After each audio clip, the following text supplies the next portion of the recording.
Well, as far as video purposes go, this video is going to be terrible quality, but really what I'm going to do is I got the H12 upside down here on some sawhorses, and right now we're going to work on the rear keel guard. PVC.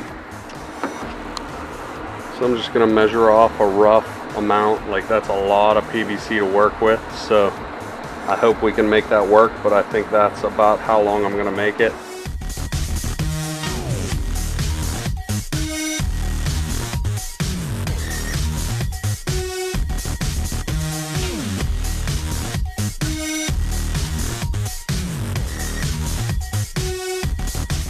I have my 20-inch piece split and heated and opened up. Alright, so I got this guy super floppy and mushed it down onto the kayak, but I realized I was way off center, and that's the first thing you got to worry about, is how close to center you are. You want this thing as centered as possible, or else you're going to have to trim a whole bunch. So you can see, once you start heating it, you're going to start losing your shape. That is actually why you do it little sections at a time. But we got it started. It's relatively, from what I can see, it looks really centered. So I'm going to use that center line the whole way down. And now that I have that end started, I'm going to heat maybe a 3-inch section. So I got about 5 inches started. So the next 3 inches I'm going to heat up, and then as I do that 3 inches, the heat's going to come back in here, and this is going to start closing up, but it's okay because it's hot enough to close up, it's hot enough to open back out. Here's our next heat up and cool down.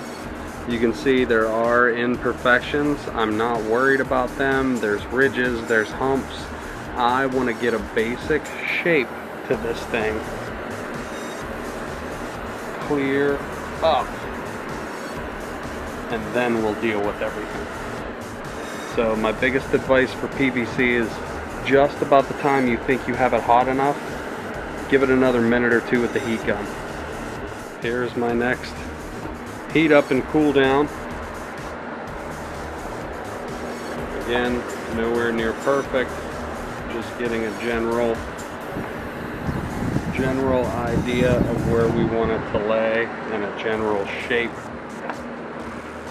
So I held her up to the front one, kind of got a rough measurement for how long I wanted it to be, and this is where we're at. After the rough lay down, you can see there's big gaps and all of that, but we're going to go over it about 3 inches at a time, 4 inches at a time maybe, and tighten it all up and make it perfect. While I'm letting my heat gun heat up, I put a line at the back and a line in the front where I plan on having the keel guard sit. So here's the front end that I started on, molding first with the reheat. You can see it is a little off on this thumb side here, but again, we can trim all that. But we have a nice mold. It's a nice even, it's hard to see, but it's a nice even bend. Now we're starting to mold back even further, just those few inches at a time. Now you can see where this burn mark is. That's where I'm going to start my next heat, because all of this now is nice. Everybody worries about wrinkles in PVC. If you get this PVC hot enough to where it's melty like a piece of American cheese, like you can stretch this and do anything to get rid of all of your wrinkles.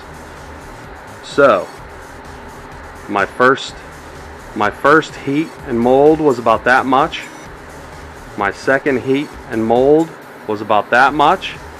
Now my next heat and mold is going to be about this much, and then I'll probably finish the end because it's mostly flat all in one piece. So alrighty, so we got our next 3-inch section. Again, the end's going to get trimmed, so we'll fix that up.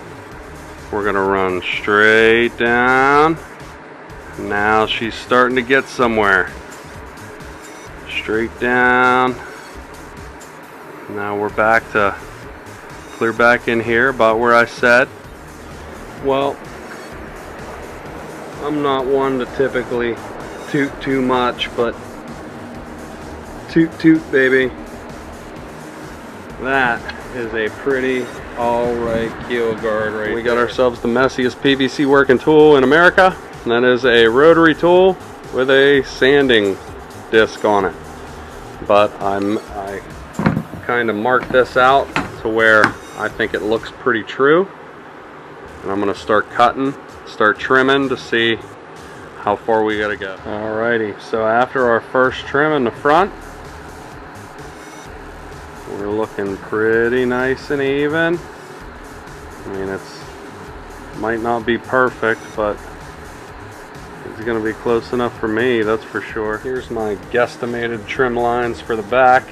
So the more I trim on the back, the more I start to see that I got this little bubble right here. I don't know if that's a good mold or a bad mold, so I'm going to put it on the hull and see if maybe it should be straight like this side, and I'm just cutting this side short for nothing. It's going to be a little hard to see, but it's definitely a bubble. That side's nice and flat against the hull. That side's got that little hump. So I'm going to heat that little spot up, just that little spot up, and flatten it back out. And now all of a sudden that looks a whole lot better. Just that little bit of heat made that much of a difference. Now I still can see, I don't know if you can, but this side is still significantly long. Now for this trim, everything that's marked in black is getting cut off. It's about another 1/8 inch. I think that's going to get us pretty close to where we want to be. Alright, well, we got her trimmed up pretty well. Now we're going to round these outside edges and make it round on both sides, just like this guy is. So here's my rear radius. I guess because this is a rear keel guard, it's actually a front radius. So we're going to trim this guy. Here you go. Finito. What I'm going to do is I'm going to bevel all of these edges in. I'll show you why. So right now you can see these are all hard edges, like square down to the boat. So I'm going to bevel all these edges so that way it's a nice smooth transition to the boat. Well, alrighty, that took a little longer than expected, but she's all beveled out. I beveled all the edges to make it a nice clean dip down in. We'll set this guy on and grab a light, and now you can see it's a little smoother transition to the keel guard the whole way around. So that's a good thing. So now we're gonna clean her up and slap some black paint on. And there she is after being painted. That's black paint with a dusting of the only silver color I had was aluminum paint. Well, aluminum colored paint. Alrighty, so I filled her up with my 3M double-sided tape. You can see it's not all perfect. It's not gonna be. Don't freak out about it. It's still gonna center and everything. We can see our marks on the kayak for our keel guard. So I'm gonna peel some tape and I'm gonna start at the front and set it on right where I know it's gonna work in the front and work it to the back. Well, alrighty. We got her stuck on there. Missed our line by just a wee little bit. Went over just a wee little bit in the front, but that's where she wanted to sit on, so that's where she sat. So now I'm going to run a bead of silicone all the way around it, and I'm going to get into it like this and mush that silicone clear underneath of it to keep the try to keep water out of the double-sided tape to make it last as long as possible. And that's going to be it for Project Keel Guard. And that is all there is, my friends. She's all siliconed on, glued on, pinnated, marked up. I ain't worried about that mark. So there we go, everybody. That's PVC keel guards essentially in a nutshell. Really easy to make if you have a heat gun. Any size PVC, you can cut it and open it up. The bigger the PVC you use, the easier it will be. The less it's gonna go back to a small shape when you heat it up. Like with that 1 inch, the second I start getting it real hot, it's closing back up to its original form. So with a big 4-inch pipe, if you want to do them big and then cut them out, you could do that as well. I just do them out of 1 inch because there's less to cut, there's less to deal with. I got a little bit of trimming to do, and that's about it, and it's all done. So I'm sweating like crazy. It's super hot. The fan isn't doing any good. Now we're starting to fill up with June bugs. So good timing. Thank you guys for watching, casting and cooking. Please like, subscribe, do all that good stuff, and I hope to see you on the next one. Thanks.